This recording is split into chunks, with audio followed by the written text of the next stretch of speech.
స్నేహితులందరికీ స్వాగతం. మన టంగ్కి different taste buds ఉంటాయి కదా.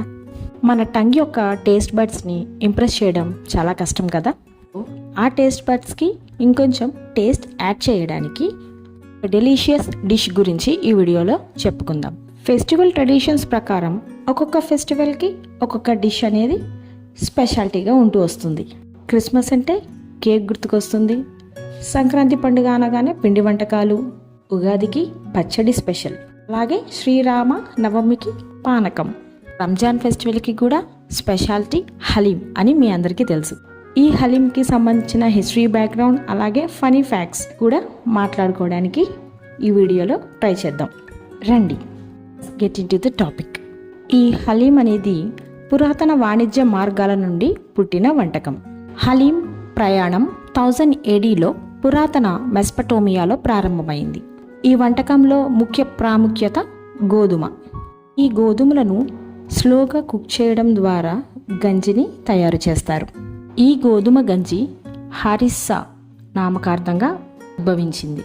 అరబ్బులు దీనిని స్వీకరించి మాంసం మరియు సుగంధ ద్రవ్యాలతో దీనికి ట్రెడిషన్స్ను యాడ్ చేసి హారీస్గా పరిచయం చేశారు. ఈ హారీస్ను అరబ్బులు వాణిజ్య మార్గాలలో ప్రవేశపెట్టారు.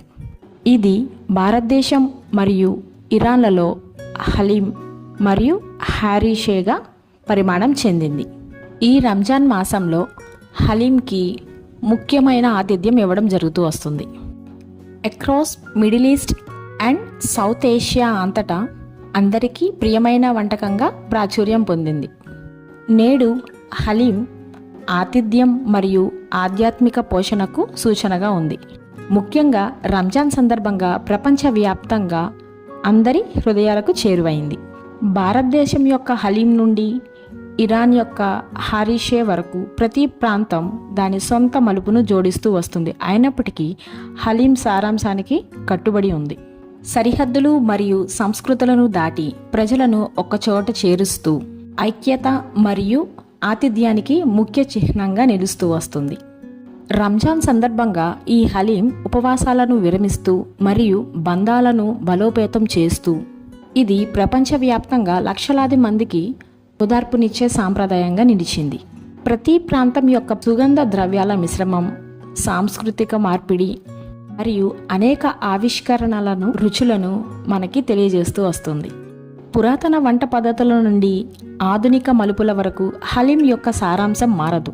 వారసత్వం మరియు సమాజానికి ఒక చిహ్నంగా నిలిచింది.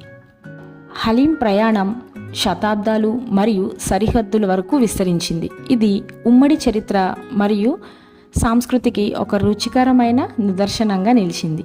పురాతన వాణిజ్య మార్గాల నుండి పుట్టిన ఈ వంటకం సమాజం మరియు ఆతిథ్యానికి ముఖ్య చిహ్నంగా నిలిచింది. ఇది 8వ దశాబ్దానికి చెందిన అరబిక్ వంటకం. హలీం అనే పదం పర్షియన్ వంటకం నుంచి గ్రహించబడింది. రంజాన్ మాసంలోనే హలీం ఎందుకు చేస్తారు?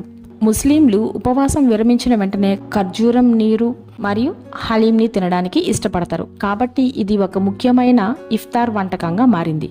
రుచితో పాటు ఈ వంటకం ప్రోటీన్ యొక్క గొప్ప మూలం. ఉపవాసం ఉన్నవారు ఉత్సాహంగా ఉండటానికి మరియు మరుసటి రోజు కోసం సిద్ధం కావడానికి సహాయపడుతుంది. నిజానికి ఇది అరబిక్ వంటకమైన మాంసం, నెయ్యి, గోధుమలు, బియ్యం మరియు అనేక రకములైన పప్పులతో తయారు చేయబడింది. ఇది మొఘల్ కాలంలో ఇరాన్ మరియు ఆఫ్ఘనిస్తాన్ మీదుగా హైదరాబాద్కు వచ్చినట్లు చెబుతారు.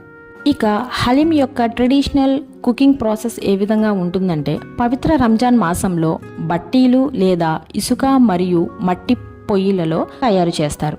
ఇది నెమ్మదిగా వండుకునే రుచికరమైన వంటకం. సుమారుగా 7 నుంచి 8 గంటల పాటు కట్టెల పొయ్యి మీద దీనిని వండుతారు. ఈ హలీం యొక్క న్యూట్రిషనల్ ఫ్యాక్ట్స్ ఏంటంటే, ప్రోటీన్ అధికంగా ఉండే పప్పులు ఉండటం వల్ల హలీం కండరాలు మరియు కణజాలాలను నిర్మించడంలో సహాయపడుతుంది. కార్బోహైడ్రేట్లు అధికంగా ఉండటం వల్ల హలీం క్షీణించిన శక్తి స్థాయిలను తిరిగి నింపడంలో సహాయపడుతుంది. మరియు ఇందులో యాంటీ ఆక్సిడెంట్లు అధికంగా ఉండే డ్రై ఫ్రూట్స్ కూడా ఉంటాయి. ఇవి యాంటీ ఏజింగ్ ఏజెంట్లుగా పనిచేస్తాయి. ఇవి యవ్వనంగా మరియు అందంగా కనిపించేలాగా దోహదం చేస్తాయి. ఇది అత్యధికమైన క్యాలరీలతో నింపబడిన పోషకమైన ఆహారం. ఇది ఉపవాసం విరమించడానికి సరైన భోజనం. హలీం అనే పదానికి అర్థం ఏమిటో చూద్దాం. హలీం అనేది పురుషనామం. దీని అర్థం సున్నితమైన, ఓర్పుగల, సౌమ్యమైన, అర్థం చేసుకునే, తృప్తి చెందే, నిదానం కలిగిన అనే రకమైన అర్థాలు. ఇస్లాంలో ఆల్ హలీం అనేది దేవుని పేర్లలో ఒకటి. ఈ రుచికరమైన హలీం యొక్క వీడియో ప్రయాణంలో ఇంకొంచెం రుచిని యాడ్ చేసే ఫన్ ఫ్యాక్ట్స్ ఏంటో చూద్దాం. ఫన్ ఫ్యాక్ట్స్లో మొదటిగా స్లో కుక్డ్ లవ్ అంటే నిదానంగా, ప్రేమతో, సహనం కలిగి ఈ వంటకాన్ని చేయడం. ఇందాక మనం చెప్పుకున్నట్టు ఈ వంటకాన్ని తయారు చేయడానికి సాధారణంగా 8 గంటలు పడుతుంది. ఇది సహనం మరియు అంకిత భావానికి ప్రతీక. రెండవదిగా గ్లోబల్ వేరియేషన్స్. హలీం భారతదేశం, ఇరాన్, పాకిస్తాన్, బంగ్లాదేశ్ మరియు మిడిల్ ఈస్టర్న్ కంట్రీస్లో అనేక వెర్షన్లు కలిగి ఉంది. ప్రతి ఒక్కటి ఆయా ప్రదేశాల ట్రెడిషన్స్ ప్రకారం ప్రత్యేకమైన సుగంధ ద్రవ్యాలతో తయారు చేయబడుతుంది. మూడవది రంజాన్ స్టాపిల్. హలీం రంజాన్ సమయంలో ఉపవాసాలను విరమిస్తూ సూర్యాస్తమయ ప్రార్థనల తర్వాత పోషణ తీసుకోవడానికి సౌకర్యవంతమైన నియమింపబడిన సమయం. ఇక కమ్యూనిటీ బిల్డర్. హలీంను తరచుగా పెద్ద పరిమాణంలో వండుతారు. ఇది సమాజ స్ఫూర్తిని పెంపొందిస్తుంది మరియు కుటుంబాలు అలాగే స్నేహితుల మధ్య బంధాన్ని పెంచుతూ వస్తుంది. దీనిలో అనేక రకమైన న్యూట్రిషనల్ ఫ్యాక్ట్స్ ఏమిటి అనేది ఇందాక మనం చూసాం.